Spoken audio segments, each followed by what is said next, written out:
YouTube Mr. as what TV now coherent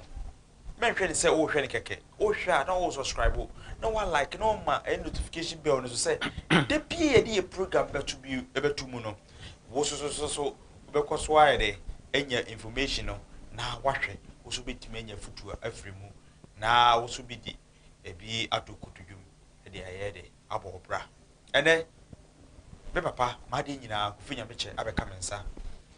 papa yi ono o ka kire say bible ye ka bible a e amane ne amamre ene wo eye bible na bible na nkasa kasa no e bibi man yesu ne ban ne nyame a ye ne nam no ebi achwachewa oguso wo tenetene ye na me kura bebusa say tsade na akanfo na bibifo yefiri ne yakwa hen na wan kura ne nyame a odi yechi a yebedu eye mpepeso ye say yefiri ase Africa eno no so ko fi nyabotre eye enefu fi den be ba onche ewo eye KUMAWOOD TV beto we wahwefo anim nyinaamu na omanya eye ntiase omanya nawso se nyame wache yade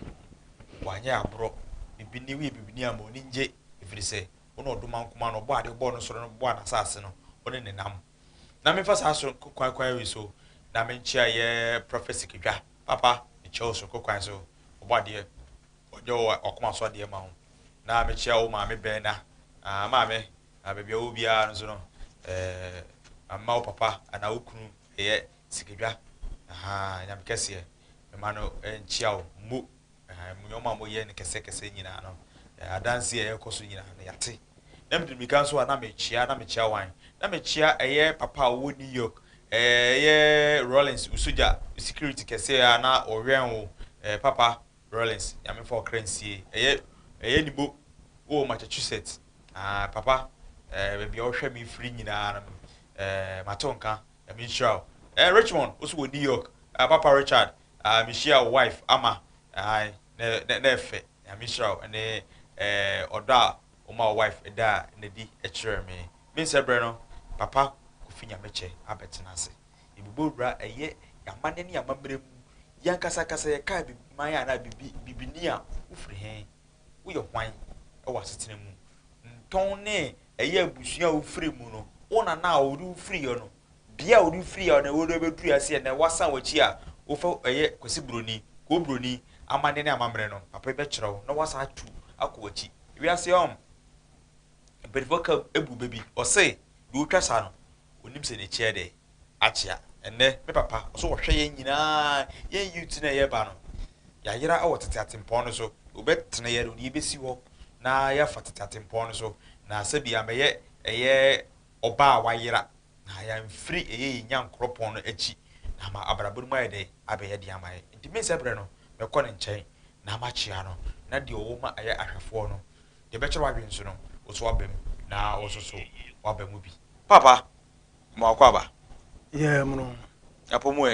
oba de yo de wa adaro ma ye ho ye pa oba de yo de yo adaro wa yes YHWH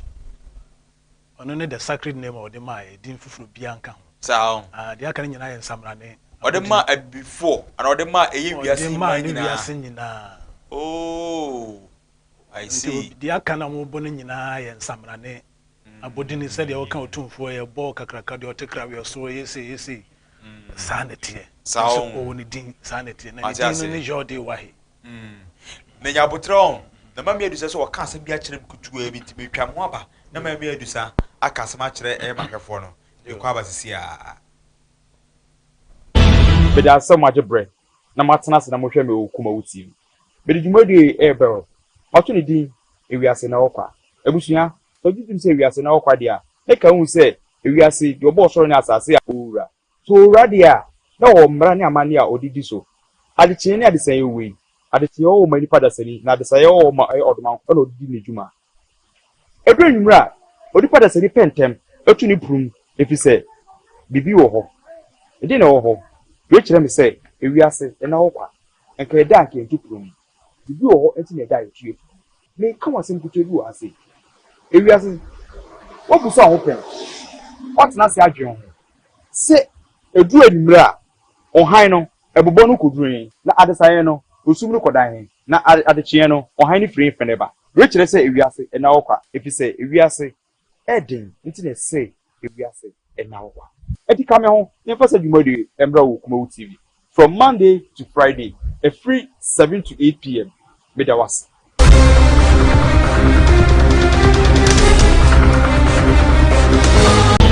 Beda so much bread. Na matana se na mohwe me KUMAWOOD TV.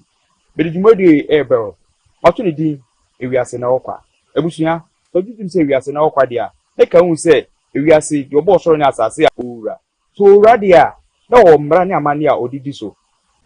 Ebusua, beda so waje bre. Na ugusu a wo hwe me. Ma me adusa, wantimi ni ankasa na yebo modi ase benya no. Na waka bibia kire na enso bibinti yentimi anya no. Papa, ja. Dano ba se me etwetwe nkoma ko wie se ebiman yenchi efri Ethiopia. Hona Garden of Eden nyina sha se ni South Africa ne hon baby nti e ka Ethiopia Africa nkasa aha anobo ade ebejaye yeni baby a na mebusa se na akanfo asantefo obo ade pen ene ohene ana di for ben ade na mo a na yebepie ekun a ye friend Ghana ene ye wo hwehwede e wo sumu a ye hunu baby a yebehu ye nyankropon efri kwabezo ana emfa ana ye ko egun ya obo ade medas yo medawase meda tiefo so nyina se me chiache o mo ne ahwe ya ne akafo nyina indika de mesre ne se de bia meka fa we are or the same National House of Chiefs se omumra abanum na omuba amanum a eno ne bema normal koyi because na the custodians of the land president or the presiding member as a presider of the daily affairs bibia day in day out ono na presiding member of the as a chief executive no say bibia be no asase we say so Ghana hanum no ono na or say onya ba bia obetima ya accountable to eno na National House of Chiefs nti ebesere say omo sorry a court kura na yedi empaibo ene ya hoodin bedi omochi na amamo no president and government no mahunu say omo wowura bi no ma so omubu akontama wo mo anya saa de no ma nkoye nti e de asha say ye campaign omo nsre esre ma obi biara say me kasa fa che me say me ka na emom ye sre say National House of Chiefs omo sorry omo na omo ano ye omo dia omo se omo behwe saa presidency chief executive na omo aye de omo pa amamo no enkoye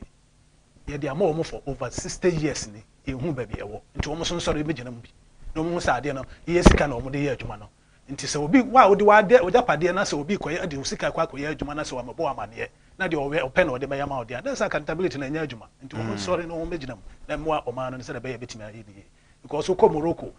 for instance ade ba ko o sha nti na tem bi omo bi bia kama o ko eastern world na middle eastern ahemfo no ene kuta amama no nti wo mo manage kro no de executives no keke so na mchon sa na wo say de no so eye nti sesi ya na wo say ahemfo no bia de ne ho de na so wo betimi akabo mti na ya te sa National House of Chiefs no o so mo ye somre o mo sorry no mo be sa adwuma no maye meka ato de eri so bi okọ eye English ya me kire say Britain yes eye monarchy rule yes and so your prime minister as a president sanity what the krono ntase nyina bebo eye ne maame say ne adwuma na de esitie wono mbedi yeso no ene ya mane afiri omo so and omo nyom omo di jai say na amamuo no omubunu no ye jai esua eye the western world no omo nso na de saa de we bre yen because omo hu say so omo ni ahemfo no ya enti ase anya adwuma wo no ba bi ho nti na mo omo de saa de omo chinchim ahemfo no nsa go omo chi omo ko chiro saa amra no nti saa constitution no omo so omo sorry na ekotiem nti constitution no ma yebetimi ma omo ayede ay accountable to the National House of Chiefs de hu say sika no say na yede ye cabinet decision bi omo take bi omo family National House on scrutiny enhwem ne hu say taku we kwa ha ehia de hu say sika no yede ya de ma ahemfo no so hu say mo ya we ana ko hin kra pa sika kra de aye bibi kra onya de asase no ko magalam say for mo no ye asa otimi twam aban say aban kra be adwuma kra aban ba European countries no nyina monarchy no mo di so but mo nyina ye din obi ankasa adenti na ha de do ma hene de bia o kasa but kwa ofa so kasa no na enye but the all tire no say ono obamu amaka chan say omra abiem no on sorry no ne national institution na nka bom ne omunye no omun sori ntia nkrofo no omun na betimi amamu no akoye yen sa dia emoa yen but wono ko take one side nko a emoa ntime yen koya asem na ye ka no so yo am say ya be me fa say be na oche be me nsan dia asem ba kuna na ye di so a eguso a say Ewiase mfiti ase eya bibifo na Nyankopon bo wo mo a be si no waso no one ni pa okoye wo firi a ene am ya benya broni nti onya broni wie no abranti ani e friend ham I just say black uko mu kasa no ma eye black ham no ono ne kwam no mu kan sa nti ono ena opapa ntoma okokofa ya papa ne da deja nti papa no sorry ye no wo shira mienu no ena ono nso a ono ananka wo senka wo shira no wo domino no wa no me no emom na bakan ya no wa wo no aye friend Ghana no Arab kasa ma ye Ghana nti nkrofo no kasa aye kan nyina aye within that area Ghana aye Arab so nti sa Ghana na o ka so obe domino no ono no mu ho na Onyankopon ka say Abraham a ono ni same na me fan say ono na se ene Abraham o ka say ne wonko sa asase no so no wonko tena so na sa akola na ye friend Ghana no ono na sefo emesom no nti tam o ka so mu nko asase no so kura no Moses do mu kono ka so won se kro bia ho bia won hye wo mase na nko ka kro ba ko pe ene Gaza nko na se o ka but o man ti ase je jasa kro no nyina ma na ke wo ho bi ti se Jebusi ye Jerusalem ye be ko su ye Jerusalem na ye Jebusi se nko fo mu o se ke show mase Jebusi fo asase ene o mu ko to ye no din no ne atesa na ye no Jerusalem ti kro na mu ko no nyina Hebron ne adare nyina na nya kura na wo ho dada nti o mu ko ya mu ko ji asase no mu dane din no nyina sa na tie nti Jerusalem no Jebusi fo no o mu ampam wo mu tena kro no ma akopem se dia make be sinde o mu de wo ho o me atese se asantefo ana akanfo ana abibiman yefiri eye Ethiopia Zimbabwe South Africa emu an ya tena na ebe pie eye Ghana na mebuso se eye D4 be ne di echi e de yefiri mu saa ene akanfo ebe pie o Ghana hwan ohene ben na ede kra na yedi ebe sai ebe ye asante na anya akanfo na na emu acheche akan no eye din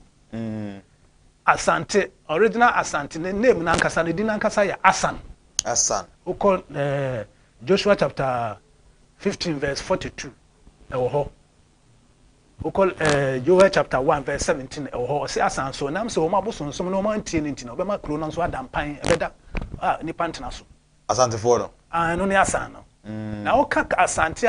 a eye kasa bi a Hebrew for no kasa Asante a eye burning city and smoke city eno ne Asante no oshikuru sa eno ne sa Asante no ma wo me atwero ho asem kakra wa ha last time na nka me pese me kan ma mo na so wase ma anya yi wo say o kan wa kan ama mahwefo na TV ha sa kro no eno ma wo mo ye broni bi e fe no George Lichblau o ye Germany all right ono be research so ohwe baby cry I say lost tribes Israel for no akwakugu because according to the Guinness Book of Record no Israel for no money asase ne so nti omo hwehwe wo mo nti oba Africa no oba ha no West Africa no obehun say no ma bia omo ye and similar to the Israel for no enie circumcision and a division of their tribes into 12 papa no mabusua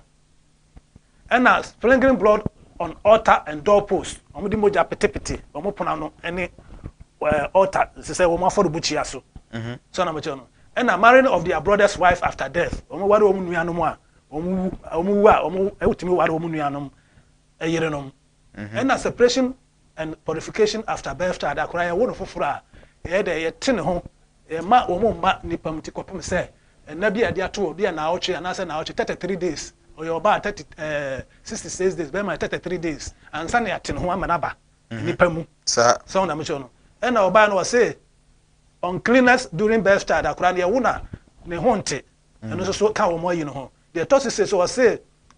uncleanness during menstruation oba ya bra ogbuni nsa ontena fie nti efie asisi nyina oba me krom ho a bi wo ho efie ne echem mie no ye wo mamu ne ye wo emema mu ebi wa tonso sesi a Esla Johnson na ebi wo ho emi na ba ko ne fie no echem mamu nti oba no ya bra ontimi mama ema no uko ya himfia ni fia saa na tie ba bia e ma no wono omo mba mema saa na o kire nti uncleanness during birth child no saa na e pass o kire na separation during the childbirth no so saa na tie na new moon celebration e di bosono biara afahye eno ne akwaside a e di wukude kuda pakuo ene ade no omudie no eno so no as a new moon celebration na the otoso say the Ashanti means the people of Asan. Ashanti mean the people of Asan, the smoke city or the burning city. The city was destroyed by Romans in the year 70 AD. 70 80. Yes. Wow. Written by George Judith Brown. The Jews reached to West Africa. That's how I'm not a Asha for no to a Krubenzo. Asan for no crew area Sasia to so omwe from Asan. It is uncle for no womo and omo and only na otun for no may be a bobo bonitri so boba no mama so then the breastplate the 12 tribes of Israel almost symbol than it cook mama so say sia kokoso or he be a baby or say to or buy a dan mama so baby obeko bia no na bon kokoso 12 tribes of Israel design no one so and na the bonitri so say akoma mosio bi ba okro no so a na odegye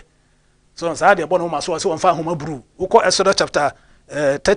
29 38 to 30 ina ewo ho so na me chono nti ma me read kakra na mo hu say me the Bible no e proof dia me say me ka no ho sa na tie nti me do ko Exodus chapter 28 and 29 ubon say sa no ma no ewo ho shalom alaikum shalom alaikum shalom alaikum nti Exodus chapter 28 no verse 34 to 38 no the okan no was Urim and Turim asofotade abotitene nti baabi asofotade ne abotitene no na me kire baabi a efiri baade no na sesi abedi hai nti wose nti granata kutuo bia verse 34 no wose granata kutuo biara achi no fa sikadoma asensenso sikadoma eno na akonfo no ene yese ya akonfo ene ebobobo ma sena adoma bia no granata kutuo no ma na asensen no ho no baabi a kutuo biara baabi asensen bia fa adoma to aso saa nti omo doso na ebobobo omo na ahoma tototo aso no adoma tototo aso no saa na tie nti saa adoma na to aso no eno na wo ka ho asem wo Bible emu yi say granata kutuo bia fa adoma eden to aso so na ensensen ho ewa asafotade na no so nsesini no ano enhia bi wonfa bi nso nto nsesini na no adoma no susu bi da ho nti wa ba na osofo no ba na ne ho so na ate se osofo na eba nti obi abeden sanity nti no na ebi wo ha ebi bo otumfo no na ha ahemfo no bi bo mo na nanso ne namposo ne apaso no saa no ma no ebi no sanity eno wo se Aaron ensha atade yi mfa nsom na se onye kronkron bia onko gina yawe anim ayeye yode wahe nanim so na obete enegye ewo ne ho na opie nso a obete enegye no saa ara wonya saa no wanwu nti na osofo bia ne hobie mu ti so bi so ye sofo na nti saa o se fasika amapa eye adetratra shan ebi na kurchire so said ye wachire kronkron wachire no nseso no so eno no ene de kronkron ne jode wahe wachire no kronkron ne Yehowa on fa ntro so nti saa de na ebo otumfo so ya chiro so kronkron ne Yehowa saa na tie so on so on fa nkuchire so na on fa ire on chiro so kronkron ne de bai Yehowa fa ahoma bru esomu mane mfam abotitine no so nti abotitine no ahemfo echitifo ahemfo chana tintin sei na ase Roman fo no ehihye no eno na wo se yan de enfamo so na ade ni nyina saa ade ni nyina kura no Moses di free ne nsaso no free Egypt ahemfo no na ehihye saa che no e bi wo me phone so metimi di bi a kire o so eno wo se emo Aaron mo maso na se emusuo bi ba ayede kronkron esese Israel fo no eho kire won a won fa ye den Aaron so asa musuo ene sa asudie no emo no maso da na amayawe ani aso no sanity nti saade we ena sesi abedi otumfo hoi ahemfu bia o wiase bia ni bi hene bia ni bi nti na ahemfu na mrofo no nyina anim se sa papa we ono ne sa asomo amukuta Bible musumi ono ne ti the America said breastplate 12 tribes of Israel so no eno susu bo no kokoso nti wo ma hwehwe wiase nyina no mba ya ha no be hu no nti se mo be hu ne ha dia eno na brante bi ese e friend no George William one so Joseph J Williams one so by obetro ho asem wo ha say the supreme being of the Ashantis is identical of the Christians and the Yahweh of the Old Testament and the further that their tribal worship is strangely parallel to the divided worship that existed in Jerusalem immediately prior to the Babylonian exile. Nti na nanom de dom kɔ kwasum no e wo Babylon Mesopotamia no san krofo we. E de hwa de wo ase o kan se mebrebe na mbe to boase na mayi ni baako baako. Ense ma kan e koma adifo no. Ise adifo e kame e se na yode wahi ene ji konfodwuma ho.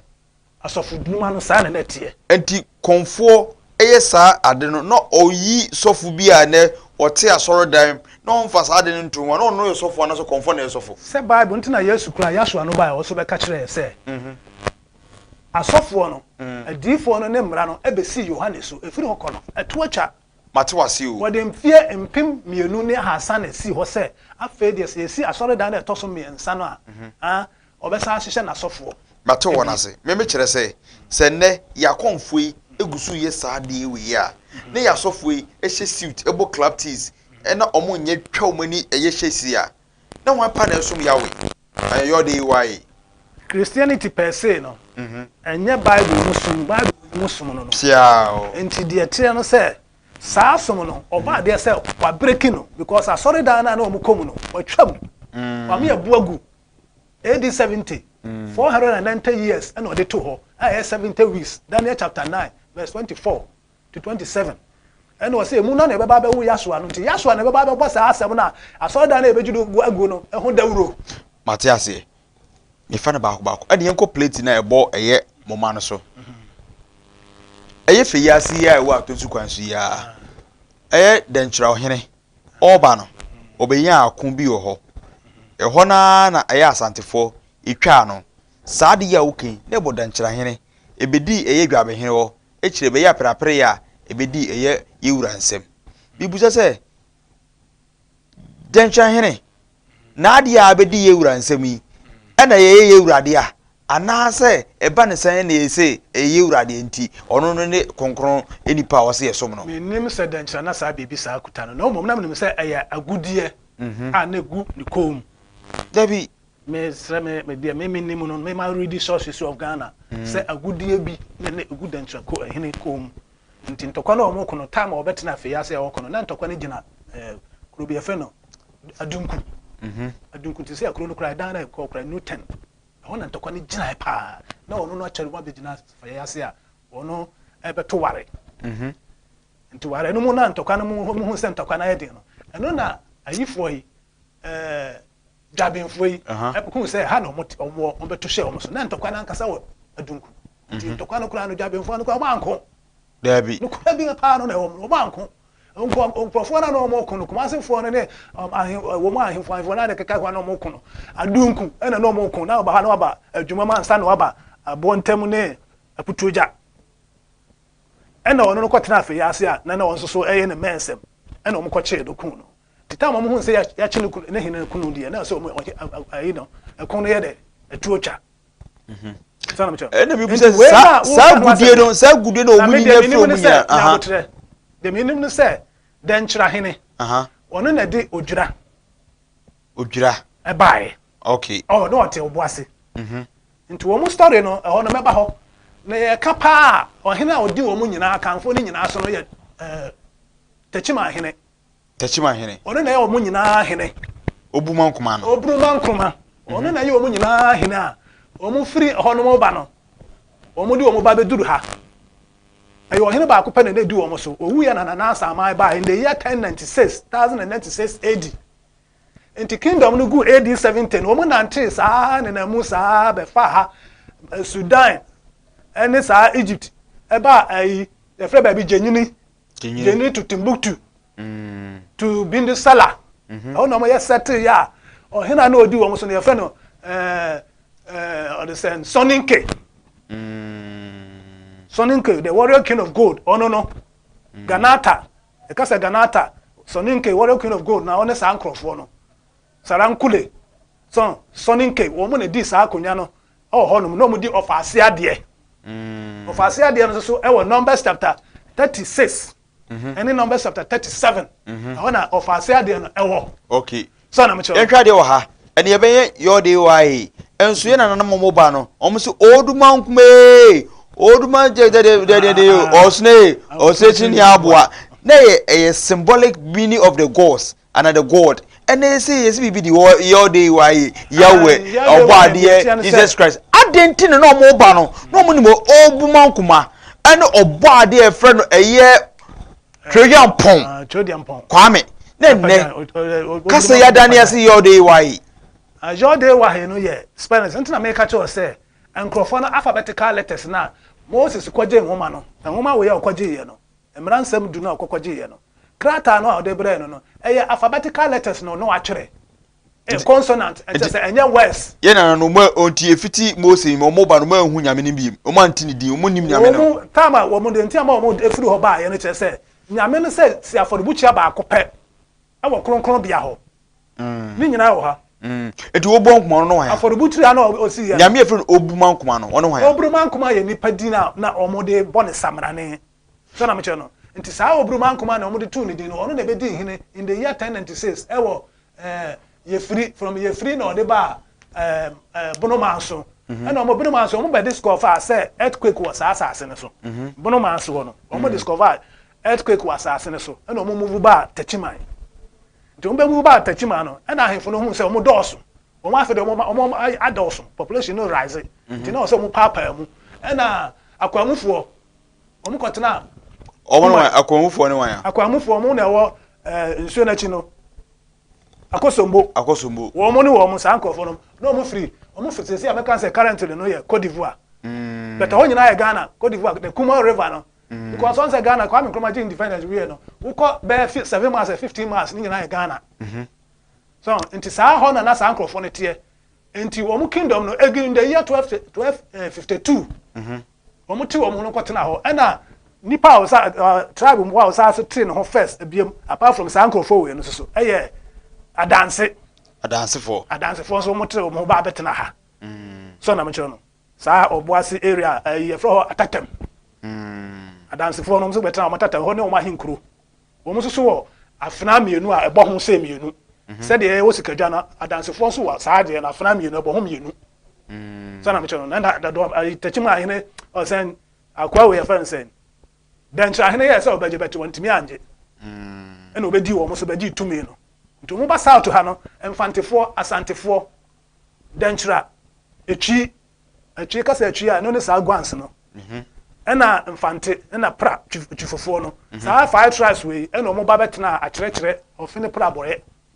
on betena ho ansa na mo hu so mo dos no mo so say sa na so mo sa migrate ena chifofo no call chifopra so ena chifofo no so call na no nti akyerɛ na mfantefo so move call na no mo de chifofo no kokon ya omo here the scatter omo spread baabia no atwifo no sa atwifo no mo side no ne gonjafo anum chirepon opa okwa pembo chirepon chirepon e chirepon e chirepon chirepon fo so kan mo from chokose omo nyina the same tribe omo ne krache ntwumunu omo nyina ne gonjafo no nyina the same tribe omo kasa omo kan wuti se twi kasa wo omo to amankwa ye hwem krampa ye bantuma ho no mu free bantuma ne yom kasa bantuma yo kosa gonja dodo wa yom kasa lese ye safo no sankrofo no yakwamfo yi wo mo ye sankrofo mo kasa bantuma papa na de ma me bi sa wo ko dodo wa yom kasa so na mo che no nkuru ahodo bebe area bebre wo mo na tete wo mo na fa asase no nyina wo mo na yo mo dia ansa na ye betena mu bi te ba mu no ene no ma betena besi sa amre so na me che no nti e betena mo e beduru sa amre nti e discover sa na mo e be kekere nyina no sa abunofo ya make sa sankrofo no o mu be fa nzima o ma ntimi antena ho eno mba twifu himan o ma ntimi eno mko aya waso ze ajana wase o mu ni doma di sankrofo ya chi sa o mu di o ma chi PSA o yin PSA o ni di sankrofo na kwamufo na chi so ye kwamu osuma kwamu osuma kwamu no one asuma kwamu no ma kingdom no ko gu wo pepa no so so apem fo no pam wo mo kogu on say o mo so ye from apem sa o di papa jade to mo kogu nsuo na chi akosombo ni sa area no akwamu fie na ma do ma afo say da bi o mo ntimi ento aso ntina wo no mo sa say no mo besa ka o mo chi a mo bani na mu abefa kuma say ansa no mo kokuma so no mo ba ya mo say asantefo no biri ye bo aye dey asore say o say ye nka bomu na ato na obi abeto ahye so dis anya united a enye ye so na mo che no nti nkrofo no titi mu wa sa 5 drive no mfantefo no koye no na dentrafo eba abankese so eno ne oboase gold mines ono ma hinkro yes oboase gold mine ono ye ma hinkro nti dentra ba say anya kwanta no nyina ayo dentra ena asantefo betena sa kwamai wo bekwai abeswa amoafo akọ kwamai ho ene asantefo first settlement ena omo abusu apan so te abedum Carry Johnson nti otumfo the first kwa na ho side ne wo no kro no ho sesi a sa na ka kire ho side ne wo no nya sa ba bi omo de ka no samje no ho ne wo no ho na omo bibia wo sesi a me no ka say nti omo abusu apan ne ho na oti ansana oti akanten ka say da bi obepa asase nti oba na obeto abrewa bi ye fra na abrewa bibi ewo tafo ho na ma ho asase we mo tena ha na obeto ha di kwaman nti kwaman na odi free be kwai no aha na odi be aha. Wow, I see. Ewiase Nna Ho Kwa dwumadi na otie no Kofi Nyameche na ekiro bebi free ene bebi e bidru we kire say Ewiase Nna Ho Kwa hye nso dwumadi we bro from Monday to Friday bia na bro 7 to 8 p.m. nene ye bise won say aye akamfo anasa asha asante a na ifri he ne ekuwe he nyame ben ne yesomo no o say ne kure obuma nkwa na e mrane na emom no yode why he obo ade bo no soro ba na asase ukure yimu se etwe ahom do so de na emom do bo soro bo na asase de one before titru akamfo anase ashafo no ono wo ne nam na me catch say onua se oni ache se opese osifie na ho to pa dia na asase bi ewo etimatim ye kire etimatim maase ho na asase we da bibia ye confirm enu ti na me de mu agimu no se o pass asase kron an krata nyina ye ready a o frame me 0244 840108 ana say 0242 361305 we are ready now pass asase a ho tie problem bi ni ho ewo krom kama we da kwa ho ugina wa na je say o faka omodi answer obefre number we na wasumadwo ye foundation kakra wo so we kire say asase no nipa nani abre ope kakra bi e de aya ade omodi answer obefre sa number we 0242361305 and say 0244840108 na asase we enkrata na very solid we nyema so sem ene ukoto asase a body guys na yeselan guide bi no motete wa wakoto asase you afina wo twe ho man so twe ukokot okwa infie debi asase we wa woni abra pass asase sifie krom awoso medwo no we ewoye etimati masse na asase we da ofre papa ya enkrata na ready se sie ye de ma oni asensan bibia ma we call answer unsa beka sa asase we bibia document bia ye confirmed fre 0242 361305 0242 3605 and I say 0244 840108 ofre asase unsa beka no kama bibia ye confirmed fre na unsa nkasa se na mdo kwa echina ye ordination no ewo ye bitnai aflawo ordination the Bishop Dr. Right Bazooka the fire or your ordination my reverence ne asofo akukudam we ewo ye bitnai oto ni safro bibia se omeka no ho na onhye nyame ndoba reverence ya ene oyi omu edadi akire so ombesom no mfa nyamisuro entete yen adasama bai ene nkura ma bomani nso ade omu panyin kura no motia no wi nom ne ade ahye ye ma trouble inni obo ade na ade na hyɛdeɛ so ne ne mmara so nti de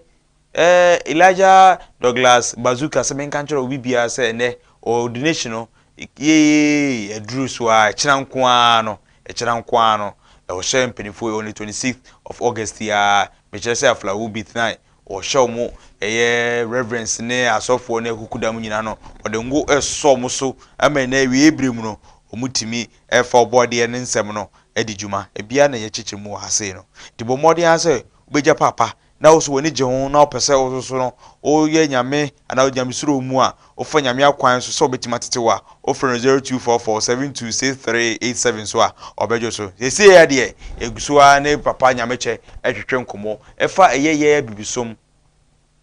ye ka bibini a o som pa a o so som obu o ye obo ade ani munyam edi a o so bo na ade ahom bo ne nyina etufiri eye o so no eno ene ye kire there's a cancer tefo ana akanfo a bebi efiri no mu drupa ene papa nyameche eguso a o chechere akra ja yo akanfo na wo kan no wo se akanfo no akansi omo ye sankrofo na gonjafo omo kra mo ye akans mosi Hausa the Igbos omo ye Efret so Joseph Asifo ene sankrofo no eko Congo the Dan for the Bantus South Africa the Lembas so oba abayuda ya uko Zimbabwe Rasupe Uganda tribes we mu nyina ye tribes a uko Mali ya lamlam nti Mali na ye nana no bae no omo bae no ho no omo ko hu se gold nti na efre papa no the omo king no the warrior king of gold na hyehyɛ no ho oba si a ema no nyina ada fam ema no nyina yi dancing kran wow sa omo nyina ada fam ho no omo start galamsey ya ye ka se ho na galamsey fra obi antimi ntu ase nti beto no ase e be ye no kwampa so nti ena na mbeduru ha no mbehuru na asase no so omo tuka gura no manya gold nkakra nti ha na broni ba mpoa no ha nti omo fa gold no a no mo de ko Timbuktu one of the central business of the West Africa so Western Sudan no one na omo capital central business district nti ho no mo koton no mo de akoton kyene ne ntoma broni ba na obeka che say ne infra ntoma oboa dambo oboa obeka say free form nya no kure ye na nanom ntokwa na omo kwa ako a omo tu trench ukọ ba bia make say otu for say tutu ba bia make carry that area na ukọ asade ni bo hosisi am na okasai betimi aso nsa say na me do akọhwe na mebusa wo edi nti ne nne ye infra ntoma ye mfre amane ne nyoma ase bo ade ahye se yenye ne ne mrofu nyoma ya na yesu frɛ saa na Bible no me yete ase say ye ni na asem so de refre honhom beto yeso oh in fact refre honhom no na eda yeso sesi a Isaiah chapter 29 Bible so there's o ka bibia so sentimi ni so eno no ansa so se ko di mrofu yachi Isaiah chapter 29 no what can I say uko verse 13 na say na your day wa ye catch it stand say o man yi di won ano ene ben me na wo di won ano fafa ene hye me animonyam na wo makoma mu die atwe afiri me ho kwa chiri na so na mete no wo makoma mu die atwe afiri ono nyankopɔ ho kwa chiri ade foforo bi na omo ye som na ode ma omo no omo ni so biem so na mete no na anyame foforo na afa de omo kɔsonson ba bosom ene omo de for the body any ade e come wo mo no mo ja ono nyankopon no ode ya no se sa de ode refre hu betom so nti wo say over verse 14 wo say na mema oman ibeni wo man ibedi na anwanwasem ebiom na mema na anwanwasem no ne anwanwakwan so na mema anyansafo nyansa asɛe na madwumafo de so atu ayira oh ya asemo because ode hu man ma obi so won kan de ko school no wo say asiri ya so anu nti wantimi mi enkan de won ko school da so say men ko minim nwoma men ko school da nti ntimi nkan no say sa na te de mo de ma no fafa na eso men nti sa na te de ade say na mo de be ye mo nti ye ni ankasa no efiri ahemfo so be si ye nice ya se ni nyina ewura fi abakose ye nim de ye the Bible yi na direct ye me hu say afi na say na ye because wo ba ha no ma ye obi bi te say apem adaka te say esi wo otumfo franto mafita na o twa ho hia ene no ma ebobo mo afahye mu di o ma me wuye kura na oduru homeda anyumere no nsia ekosi ade kye me na no nsia o ma ntena se na Samane we Sana mane nyina eye wo dia adesi ewura enhye samane na mamra we me fi o man say ti beti ye dia beti o man we beti me die ya o say homeda no every Saturday dia o say ye na o mo ye ni nyina o yi free ho na ye koya wada no yes ade koya wada no because Nyankopon da e na o mo di efunu eba ni ko say Nyankopon da so ye yi funu o sofo na asofo ni ade ade o mo di a kire asofo ntimi ko funu ase o sofo Bible no o tumfo ko funu ase se nje se wo no pa bibi pa na asia o ben no ko todwoma onko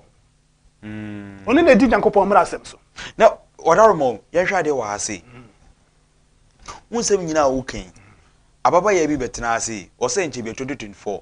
e monarchy beba ibedi ahemfo amane ne amamre ere akwan so pa unim de a wabawuram ne o Bible o kan ABC ana yensi monarchy rule no Isaiah chapter Ezekiel chapter 37 and then Revelation chapter 21 so na mention Revelation chapter 21 verse 24 to 27 Zechariah chapter 14 and verse 16 17 was say afibiara Ewiase amana mane ahemfo nyina beko akodi ohene na afase no asesa afase no jode wahe na afase no obi biara beko akodi oman a wanko bie ankodi ne hunipa anko ho no saa asase no saa homa no homa nsu mpontom a punishment be da ho no endie amen kan kire se be amanfo beti saa nsem no nyina ase nti de ye kan nyina no yenim de ye kan Zechariah chapter 14 verse 16 was say na afibiara aman a obesore tia Jerusalem no enimu nkaifo ebeko akokoto ohene no asafo jode wahe no na wadi asesa afahye no na asase so musua nyina emu de wanko Jerusalem ankokoto ohene jode wahe asafo yawe no ohene no nsuore ntoma no na Egypt waje ne man Egypt mpo a waje ne man tena 430 years so wanko nsuo mpo ntoma no ne afahye asotwe ode be ma o man bia obi ase nti monarchy rule no is coming because of the temple na yesisi ano monarchy rule no na eba enche bia beba ho ai na mebusa say beba dia adenti na all written law na all traditional law ai wo man mu ya say but as a traditional law no nyina akwa say bosomsem the traditional law no say amoma akwa say bosomsem no onu na e na nam so Nyankopon fa so de pam mfra asase no so e che say omo ja ono de na to omo say de Bible no e traditional law na what say bosomsem ya sofo no omo ama sofo no ya konfo akomsi wo mo so sodoso no bobo say na make quotation enu no na sa sofo no omo na yes ade na bi no hye fita na de ntoma fufo no ahye na egu no ho enura na ye hye na de moja apiti mansa na be hye wo no na de moja apiti wata ade no kura ansa na ho ate so na me che no sa moja de pete ensa egu no for buchi anase enu no mo kan jue so ado hwe je unsa no ma hwe na wo ye sion no wo ye ma yawe me wo me snap board ta me feel me timi bo da me timi go pa e frɛ no sa no so no na wo se emfa nsama no wo ho wo ko ya obo na nji nsa ho pa ho wo ko number chapter 29 number chapter 29 which is obo de otwabi number chapter 29 nsa ho mako 18 to 20 times sa quote ni nyina ai na 20 is so about 10 times no nyanya me obo ozo di go for ma set you ade na wa ye na aduane kura waduane wudie no kura na se odi bi gu fom because asase no ye onene dia wo dia wakotu adrase na dia aduane no wo be no ade agu yam a wonfa bia nto fom na ensa na ye ade ye ensa kro broni so na de bre da bi nya petasi ye na snap ya broni na de bre ensa bre Nyankopon na ensa no ho dada wo ma na ye wo ye na no wanya no abi no ko no ya ode boy na wadaroma na Abraham ode ensa bi gu fom Abraham no nyina no monsa Yesu Kristo kra obe no monsa omo nyina kra no monsa nyina ade o kan ready yo Daniel wase nsa anka na no nsa bia anka na no nte ye de bensa obi san nso obu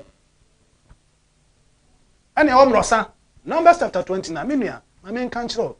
mo ma nkrofo bi dadaye so na me kiro no omo dadaye eti ye sofo ye nyina mu gu nsa e wo omo dem o esi Numbers chapter 28 was say verse 7 was say fa was say na momfa nsa so momfa nsa ehinchemu miensa nchemu na mu baako emo afode enka adwama biara ho afemu nhwie mo mrosa ensa ebro mrosa wode bo nsa afode ema ye ode wahe ema yehowa hayeka na onfa ngu kronkron bia ho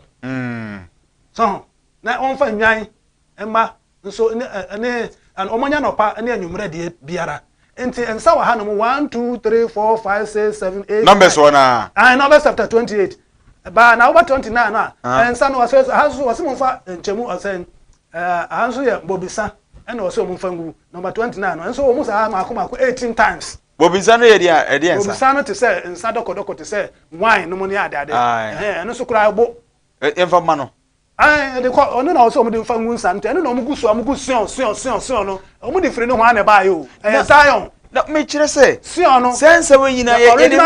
se bobosem sem na nanam na se bobosem sem ye nanam ne ayanta fre ne ayanta ne tigare form aje mo fra tigare mo fra ayanta ene na nkopon no mo fre no edo se ke obo nyame di obo ade na wo se obo ne di yo de ya asase o sani o we do what is sion tinesa Zion tutot ka obo ade baje no sa tutot ne de ma tigare na omode mankro enua ne ade tigare omode ma wo mo tigare so be kwa kuma ni wura o se ni wura no boy so ko mana se o mo apa abofo no bebre awai omojinse na mo twa na mo tuna se o fa nko awai bi kura de mpochire guo mu nsa wo mo ne ma be de dai ne nyina mpochire guo mu nsa up to now mo mpie omojinse num sa no enti sa honhom no na mo ha se o mo be ye papa nka time anyankopon be ba ne time no be so na nka hu mo se ampa o ba ye no wa sakra nso so bua o matan wi dada mo ntimi san ko ne nchan wi mo su twa bi wa sa no mo so yes sa no ma we enti eno na o mo jade the rare worship no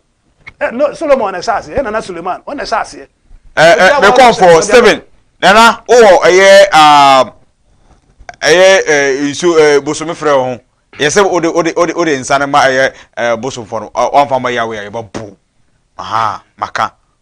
tano come for onwe say lakeside onwe bi on lakeside on tano come for lakeside o yedim say wo 7 nana Steve so one farmer ya de wa ya no de ma o ya ye ba bu fakoma no empe nyoma bia adam yesa nana o ye asankare udi ago mebu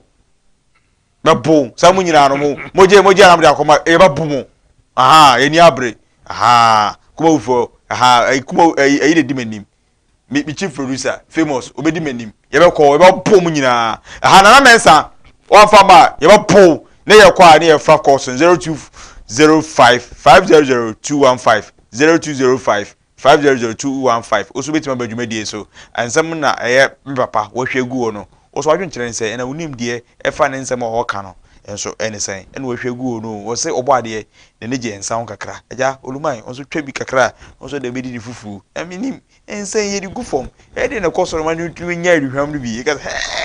ensa so ya ngwadi o sa ho nyina pensa wow enya ensa nkwa pa se sa susuna mojase mi okan doso ne adade nyina koma konfonso ya difu yo mfa doso yi mom yanga se mu ya difu so mo de doso yi wo ye asodam wo ni hu se adwuma na moye se wo twere se ni mu e de nko na tight hello yes sir what tight da good evening. Good evening. O tight da we betua. Me pato se asema yeya so kan no krepa na Ghana hasi no yayela. Yayela pa o se edru afeti de eni samu me na ku sa me dia no mo se sun self for ne we mo ku sa no bone wo ke dia obuwa no kure ensaguo eno na ye na na mo be adi try the flu ba what ye dey ye ho ye the to bi akokwa na bi aku from bi abon bi asre ke bi ampo na odo man kuma onye dey o mo mo ban e na djuma mu ameko eno nya bo so nsemo enu no ne ye de tete ye na ye de bible akatete ye ni en ye kunye ni bla ye na bible mu a so se ye ensaguo na oraba koku ohwegu for bi say Ghana brew for the year yo ebi kro ye Burkina ebi ye Niger ebi ye Togo na obi aye chemicals na odu kohwegu ma obo ade ti obesom lokre unya media kakra meka the Dama ta me se ta mo de mai islam fa me da se enso do di atwam no me menwu tinyo obi ase o ensen dokodokoi obekoi kura no eye angel yewura angel Dr. Otin so aye kola ekura so this way enwom ye bi odi afra hello pacho di ni obi okasa free we did the man but I man so atede aja manenko the program dey come up the program pataki na so ankasa na wo host program no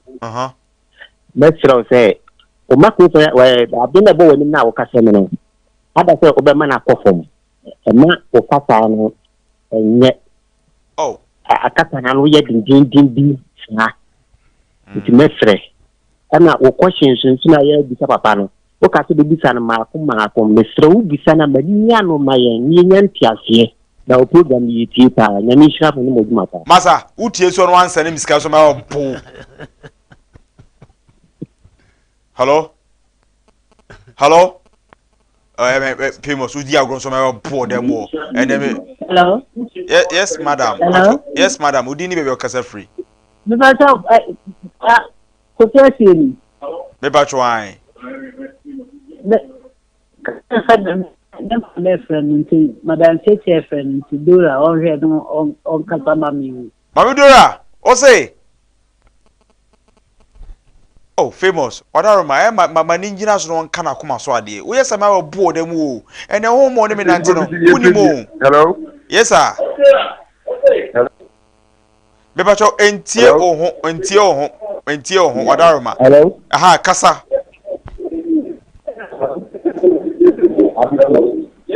hello yes sir pacho din baby okasa free too bad 0205500215 0205500215 Mr. Ofra mentie oho mentie feedback no dwom o TV no volume no na ekere wadwen efa papa de also ahwegu no hello yes sir pacho din baby okasa free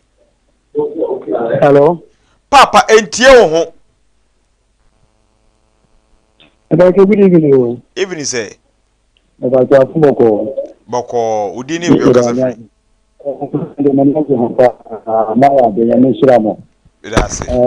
ba ai fada na oye program no metacho uya na wagene e amano wai bacho mate onchi bi order normal but screen so why ai dia kwa ne fa afrefo mienu pe na de dwumadie no e be na wieye na e ko Dr. Pia ho Dr. Pia wo obi a wo aniyare wadru aniyare bia no pomodi ade ya esa wodi woni be kire ho aniyare ye ne ye kanea ho ene ye kanea sese bi woni hawa hello good evening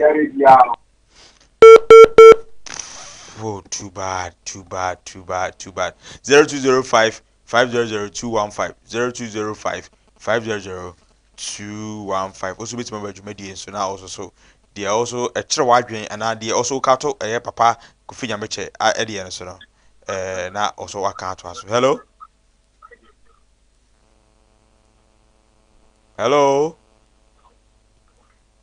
wenti me nyina so papa I think say yes sir pacho odi baby okasa free from Fokojo kasa free suta Fokojo ene wachia okọ ezuta so wachia ofa maninko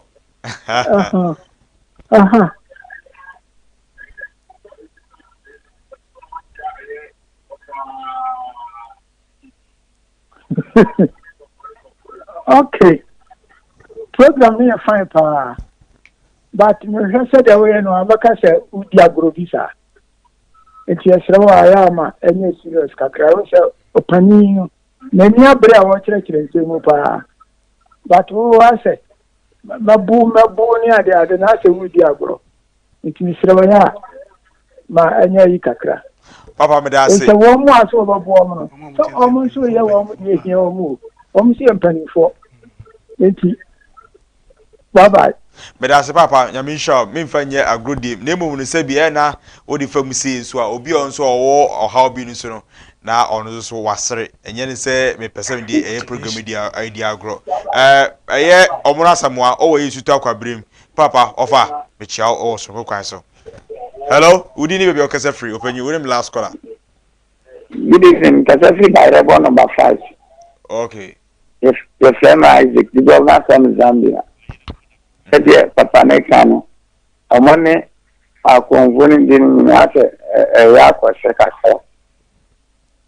No. Papa and so well from there. And a big Mulan, I already saw my account man. The man. Mate, Papa, me da say. Akwe se nipa bibini no. Oduru ba bi na opon kakra mo so why kokodo do. Wanya so na oja so so o ya hye. Ni nyina ya adwuma no emu afutu ntime fa bia na me da tum kotodwem na me so abakwa se abo kraman no. So wonya eye kasa ne mu odin a na odi ahye fom. E da achi binim se de e be ye mera nti papa a ofrefri esute no. Afa afutu no so me so me komachi na me so ma hwe de me kan because emu wo a eya agora media sebi wona omuso wote bia bi mu a ohweme no itimi so de ehwomu nkram omuso de esre enuti na yam so media de efem nyese medidi agoro aha papa se omunsem omaka ni nyina kuwie se omunsem oka na ye nekre nanso me stand still se ene eni saa nsem na ne adokodoko ne saa nwomo na obo ade ahye se yemfa ngu o ma no ene obi tam a kokwe ya ye no ebriwe ya no atam wo hwegu fom